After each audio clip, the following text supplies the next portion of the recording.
Hi, my name is Jason Jolley. I'm from MicroStrategies, an Alfresco partner in the northeast of the US. Today I want to talk about automating the Alfresco taxonomy.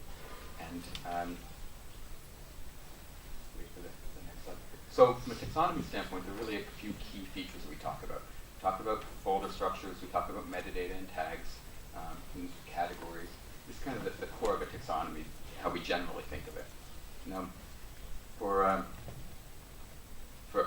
automating the taxonomy, it's really important that we do this because users hate entering data. They hate choosing folder structures and building it out, but they love being able to find things with that data. So we want to automate the taxonomy to make their lives a bit easier. That way they don't have to do all the hard work to be able to figure out where to go. But we can also keep some consistent and valid data just by automating it and remove some decision points from the user. So let's take a look at one concept. So this is the idea of, say, a data list.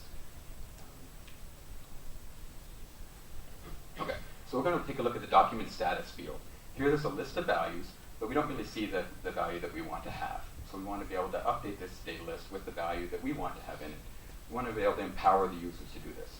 So we'll go to a site called Site Administration. This is just a normal site that we created. We're going to go into data lists, and then we're going to take a look. You can see the different data lists there, some are parent-child, etc. We're going to create a new item in the data list. We call it Prepared for BeeCon, just to add this into the document status field. Then we're going to paste in the URL for the document details page and hop over to that. And then we're going to edit properties and take a look. So it's pretty simple, but you can see that in this list now, you can see the Prepared for BeeCon. So this is a really nice tool to have for users because they can actually manage that list itself.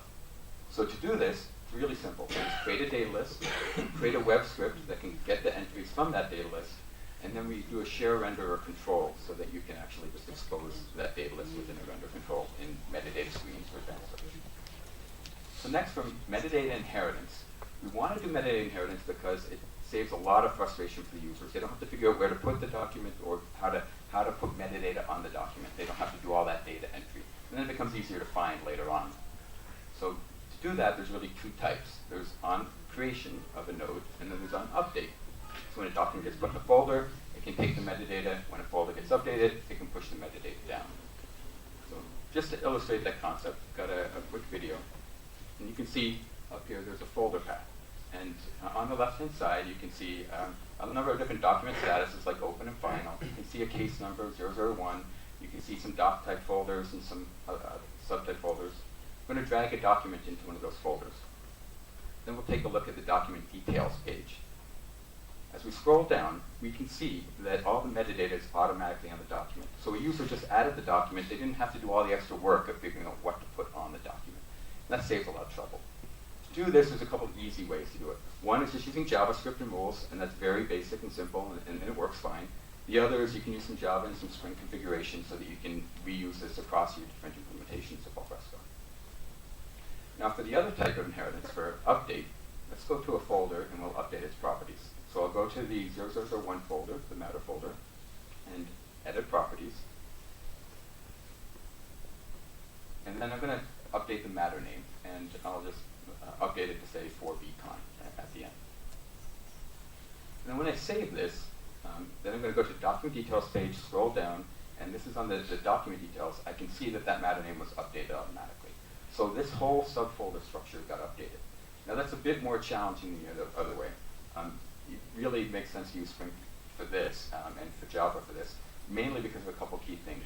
You're going to have to disable some behaviors because you don't want to update all the system variables, like modify it and create it. You want to not show that everything in the whole tree was updated like that. And you want to be able to handle checked out documents appropriately.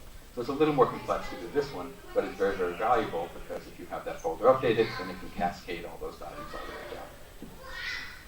Now the last one I want to talk about is site creation. So prior to 5.2, there was no good API for creating sites with share. I mean, there was a site service, but it wasn't valid for an actual share site.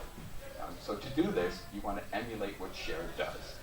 You can use a web browser and use Firebug or Chrome development tools, and you can take a look at the sequence of events here. So the idea of going to the dashboard, making sure you've logged in, going and create site action, and then going back to the site dashboard to initialize that site, and that's very important.